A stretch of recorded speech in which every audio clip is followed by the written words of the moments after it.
Olá, eu sou Mônica Bento, eu estou compartilhando com vocês o livro de Hernandes Dias Lopes, que é Mães Intercessoras. Então já tem do primeiro ao sexto capítulo aqui na playlist. Hoje nós vamos falar do sétimo, é uma bênção também.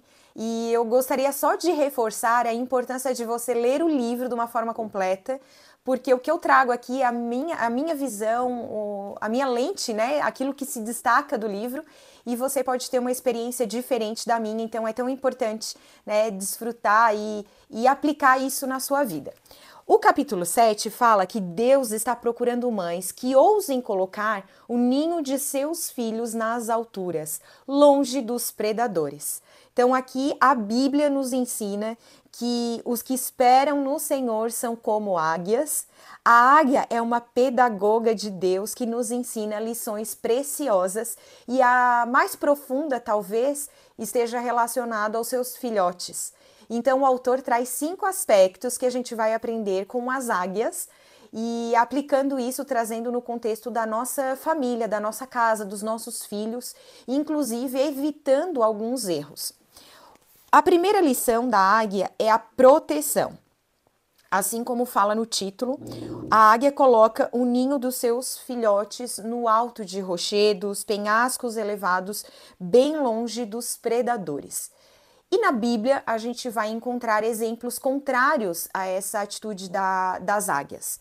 O primeiro deles foi, o que o autor trouxe aqui, foi Ló, né, que ao invés de colocar os seus filhos numa condição de proteção, ele priorizou a questão da riqueza, do sucesso, da conquista material e levou toda a sua família para uma região lá próxima a Sodoma e Gomorra, onde existia promiscuidade, prostituição, violência, coisas extremamente negativas. Ao invés de proteger sua família, então ele expôs a família àquela situação tão negativa para todos eles. E o resultado, conforme vocês, né, quem já conhece a história de Ló, é que sua esposa, ao sair da cidade, olhou para trás e o seu castigo foi ser transformada numa estátua de sal. Os seus genros ficaram na cidade, foram mortos, então as consequências foi, na verdade, uma família totalmente destruída. Um outro exemplo muito profundo é o de Davi, e eu até achei a princípio que seria positivo, porque o autor fala das qualidades de Davi. A gente sabe que ele era um homem segundo o coração de Deus, um líder carismático, um rei de personalidade prismática, um soldado audacioso, guerreiro destemido, pastor de ovelhas exemplar, músico de qualidades superlativas, compositor, poeta, uma mente peregrina, piedade destacada, humilde, um homem valente. Meu Deus, quantas qualidades Davi tinha, e é exemplo para a gente em tantos aspectos. Mas Davi não construiu o ninho dos seus filhos em lugares altos. Ao contrário, edificou o ninho deles perto de predadores. Existia aqui uma influência muito forte de alguém que estava dentro da casa de Davi, destilando o seu veneno. E por isso o autor faz várias perguntas para a gente usar essa situação também na nossa casa. Onde você está edificando o ninho dos seus filhos? Que princípios de vida você está ensinando? Quais são os valores? Onde seus filhos andam? Com quem eles andam? Quem são os conselheiros de seus filhos? Quem frequenta a sua casa, né, e os seus filhos acompanham? O que seus filhos fazem? A que horas eles chegam em casa? São perguntas que têm o objetivo de nos provocar. E aí ele desenrola aqui contando a história dos filhos de Davi. Davi, em primeiro lugar, Davi não conversava com seus filhos. Ele estava tão ocupado desenvolvendo papéis importantes no seu reinado, porém deixando a desejar o relacionamento com os da sua própria casa. E os nossos filhos, ele lembra que precisam da nossa presença e não de presentes. Apesar de toda a riqueza, de tudo que o reino de Davi tinha para oferecer aos seus filhos, a presença dele era insubstituível e ele falhou sim nesse aspecto. Outro exemplo bíblico que o autor trouxe é o de Eli. um sacerdote em tempos difíceis, mas que desempenhava um bom papel como líder. Ele atendia as pessoas, dava orientação, aconselhamento, era realmente um bom líder. Porém, ele estava tão ocupado que esqueceu de despender a educação aos seus filhos.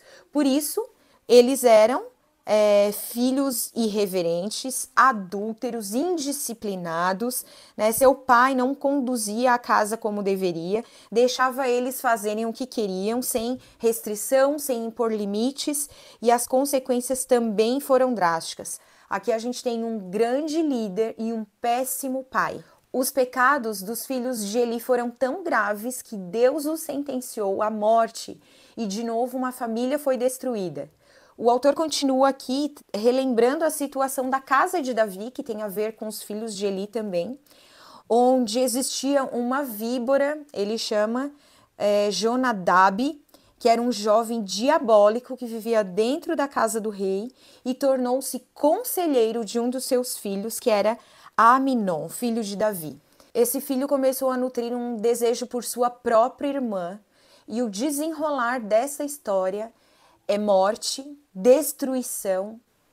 O segundo aspecto é o exemplo. Então, a águia nos ensina que quando os filhotes estão no momento certo de voar, ela os deixa ali nos seus ninhos e sobrevoa aquele espaço como uma atitude de demonstração, ensinando, pelo exemplo, como que faz para voar.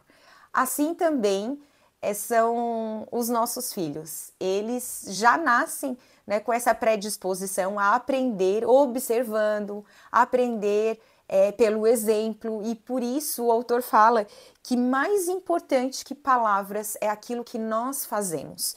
Isso precisa ter integridade, coerência, constância, para que a gente não se perca no verbo, né, acreditando que simplesmente o que a gente fala vai ter algum impacto. Por isso a gente precisa ter boas atitudes, né? Ter um relacionamento com Deus, ser o exemplo em todos os aspectos, nos valores que a nossa família carrega e tudo mais. O autor fala que os pais são como o espelho, embora mudo, demonstra e revela. Esse também é um preceito bíblico que está lá em Provérbios 22:6. Ensina a criança no caminho em que deve andar, e ainda quando for velho, não se desviará dele.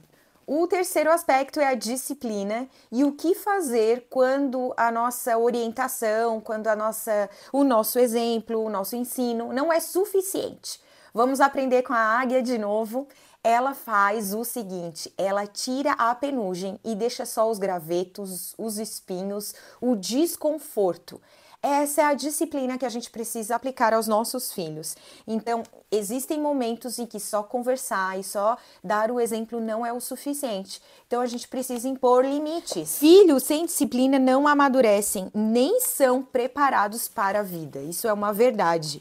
O sacerdote Eli negligenciou no aspecto do limite. Ele amava, sim, com certeza, muito seus filhos, mas a falta de imposição, de disciplina, de restrição, fez com que os seus filhos seguissem esse caminho tão negativo e a própria destruição. O quarto aspecto é o discipulado. O que fazer quando os filhos não atendem à voz do exemplo nem à voz da disciplina? A águia toma uma atitude radical. Ela simplesmente lança o seu filhote ao chão, do alto do seu ninho, e espera que ele aprenda a voar dessa forma. Como último recurso, quando ele está quase esborrachando no chão, ela vai lá e ainda consegue salvá-lo, porém ela repete esse procedimento quantas vezes for necessário até que eles aprendam a voar. Isso envolve risco, isso envolve uma atitude dramática e necessária. A vida exige não apenas instrução, mas treinamento. Esse é o nosso papel como pais, discipular nossos filhos e conduzi-los ao Senhor. Já por último aqui, a restauração. A águia tira os filhotes do ninho e os atira ao chão, não porque não os ama, mas porque essa é a pedagogia necessária para treiná-los para a vida. Ela os segura antes da queda. Então, assim, existem momentos que a gente precisa acolher, principalmente no momento do fracasso, quando os nossos filhos erram, eles precisam de restauração, de consolo, de conforto. E essa relação vai fazer com que a gente esteja mais próximo deles. E eles conheçam também a vontade de Deus, a misericórdia do Senhor. Jamais podemos desistir dos nossos filhos, independente do que eles façam, o nosso papel é continuar orando, jejuando, intercedendo, aconselhando e esperando que o Senhor também vai fazer a obra neles. E assim encerramos o capítulo 7 e o 8 já fala o seguinte: Deus está procurando mães que não desistem de ver seus filhos libertos. Em breve, então, esse será o novo vídeo.